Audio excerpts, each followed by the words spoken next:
Jilli Diyaaspooraa Oromoo Afyaa'ii Caffee Oromiyaa Aadde Saadaa Abdurrahmaaniin durfamu mana barumsaa bu'uura boruu Soolee eebbisiise. Magaalaa Adaamaa kutaa magaalaa Booleetti manni barumsaa bu'uura boruu Diyaasporota Oromoon aanaa Dhakaadiitti ijaarame eebbifame. Sagantaa eebbaa kana irrattis qaamolee olaanoo biyyaa naannoo Oromiyaa magaalaa Adaamaa akkasumas qaamoleen hawaasa garaagaraa argamaniiru. Tajaajila Diyaaspooraa Itoophiyaatti itti aanaan Daayirikteera olaanaa obbo Balaayinee Aqnaaw barnoonni waan guddaadha. Barnoota malee wanti hojjetamu hin jiru jechuun akka biyyaatti waldaan Diyaaspooraa 13 jiraachuu himanii kana keessaa waldaan Diyaaspooraa Oromiyaa sadarkaa tokkoffaarra jira jedhan. Biyyi kun hallayyaayyummaa keessaa baatee tulluu badhaadhinaatti ce'aa waan jirtuuf carraa argattan maratti biyya kana beeksisuu qabdu jechuun Diyaasporotaaf ergaa dabarsan. Itoophiyaa keessatti illee fudhannee dameelee yookaan waldaawwan Diyaaspooraa gara 13 jira.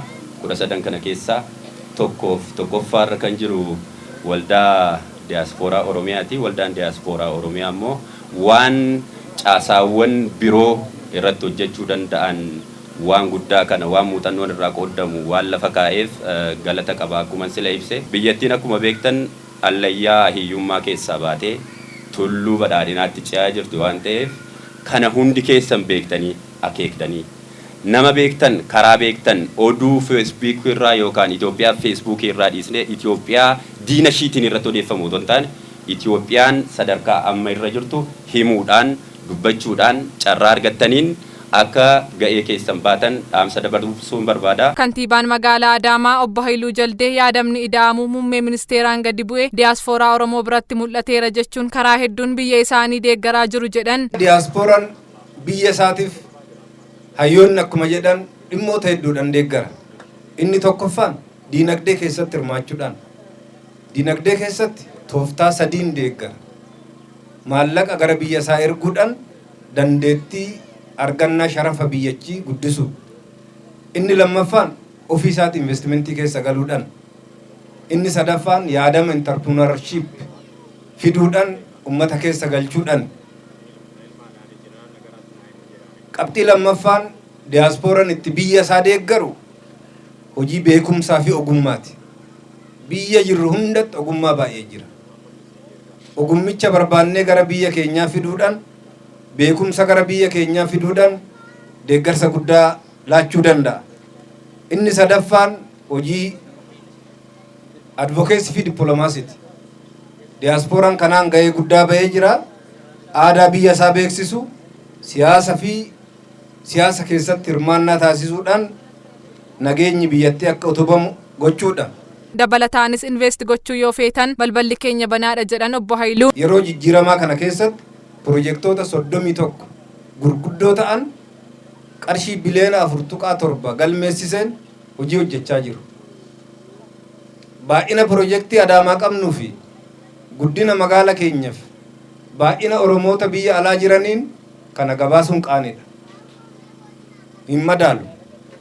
Garuu mootummaan balbala isaa bane seera addaa Diyaaspooraa itti deeggaru investimentii keessattis tume tajaajiloota haala kana si'eessan mijeessuudhaan hojii yoo jalqabnellee hirmaannaa fi qooda fudhannaan keenya ammallee hojii akka barbaadu gara biyya keenyatti dhufnee biyya keenya deeggaruuf waamicha mootummaan keenya isinii taasise kabajamoo muummeen keenya taasisan kabajamoo pireezidantiin keenya taasisan kabajuudhaan gara biyya keenya akka dhuftan anis koottaa isiniin jechuu barbaada. Afyaa'iin Caffee Oromiyaa Aadde Saadaa Abdurrahmaan biyyi tumsa waloo dinagdee ishiin guddatti jechuun waldaan kun waggaa 9 dura namoota muraasaan hundaa'uun yeroo ammaa kana muuxannoo biyyoota biroo irraa argatan biyya isaaniif qooduun ga'ee isaanii bahachaa jiru jedhan. Jijjiirama dhufe utubuun rakkoowwan garaagaraa bakka mudateetti dhaqqabaa dhaloota boruuf mana barnootaa magaalaa garaagaraa keessatti ijaaruun ashaaraa keessan kaa'achaa jirtu. Ammas kana caalaa tokkummaa keessan cimsachuun itti fufuu qabdus jedhan. Biyyi tumsa waloo lammiilee isheetiin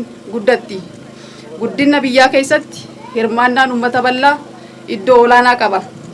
Keessaahuu ga'een Diyaaspooraa jijjiirama hawaas dinagdee biyyaa fi naannoo keenyaa keessatti qabu olaanaadha. Ragaaleen tokko akka agarsiisanitti Diyaasporaan Itoophiyaa hedduun yookaan lammiilee Itoophiyaa hedduun biyyoota garaagaraa keessatti miliyoonotaan lakkaa'aman akka jiran ragaan idil addunyaa kan agarsiisudha. Kanneen keessaa Diyaasporaan Oromoos isaan tokko. Lammiileen lakkoofsaan hedduu ta'an kun gaaddisa tokko jalatti walitti qabuudhaan humna misoomaa fi jijjiiramaa jijjiirama Oromiyaa ta'anii gahee isaanii akka baataniif waggaa 9 dura waldaan diyaaspooraa Oromiyaa miseensa 60 gadiin akka hundaa'u taasifamee jira. Biyyaa fi naannoo keenya ceesisuuf waloon waltaanee hojjechuu qabna. Diyaaspooronni eebba mana barnootaa kanaa irratti argamanis dhaloonni har'aa abdii borii waan ta'eef bu'uurarraa kaasee barnoota isaatti yoo jabaate bor biyya kana ijaara. Kanaaf ammoo manni barnootaa waan hundaan guutuu ta'e isaan barbaachisa waan ta'eef qindoominaan mana barnootaa kana ijaarre jedhan fuldurattis hojii hedduu akka hojjetan dubbatu. Maqaan kiyya Anas Haadiitiin Jaama jiraata Saudi Arabiyaati. Egaa lammiin barumsa hin qabne wallaala keessatti hafa gabrummaa keessatti hafa. Kanarra dhaabbachuudhaan waldayni diyaaspooraa Oromiyaa diyaasporoota biyya alaa jiran hunda kakaasuudhaan akka manni barumsaa uummataaf furmaata yeroo waaraa ta'e hubachuudhaan uummata keenya harka qalleeyyii fi akkasuma barumsarraa fagaachaa jiran gara mana barumsaatti akka dhihaatan godhuudhaaf jecha waan hojjetame waan hedduu nama gammachiisa. Ani maqaan koo Muhammad Abdul Jalil Karkooraa jedhama. Diyaaspooraa biyya Kuwaataarin ture. Bu'uura boruu labsii caffeen mootummaa naannoo Oromiyaa labsiirra dhaabbanneeti nuti kan fudhanne waggaan lamaa isaa Phaagmee amma dhufaa jiru kana mana barumsaa bu'uura boruu ijaaruu kan barbaanne jalqaba daa'ima irratti hojjechuu waan barbaanneef. Naannoo kana kan jiraatu ijoollee qotee bulaati.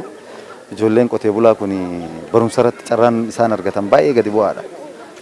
Ijoollee waa qabdu namootuma qabeenya qabantu maallaqa kafalanii dhuunfaa irratti barsiifatu waan ta'eef bu'uurri boruu mootummaa kun bakka ijoolleen qotee bulaa jirtu kanatti siqee ijaaramuu qaba ka jedhuun kaaneeti as kenne kanatti ijaarre akkanatti. Hawaasni naannoo manni barnootichaa itti ijaarame jiraatan yaada kennaniin ijoolleen isaanii kanaan dura fageenya irratti barachaa turuu himanii manni barnootaa kun ijaaramuu isaatti gammaduu dubbatu. Ijoolleen teenya dura asii deemtee magaalaa baratti halkan baanii halkan galan har'a kun gammachuu guddaa nutti dhaga'ame. Ijoolleen teenya asumatti baratanii asitti galanii ullaan kanallee aanaa ullaa kana jirullee asumatti fayyadaman jechaadha. Kuni gammachuu guddaa nutti dhaga'ame. Baay'ee rakkachaa turre waa'ee barumsatiin asii soobaan kan itti qarooman kan itti baratan haala gaariidhaan akkuma kanatti ittiin waa fufamuun jedha.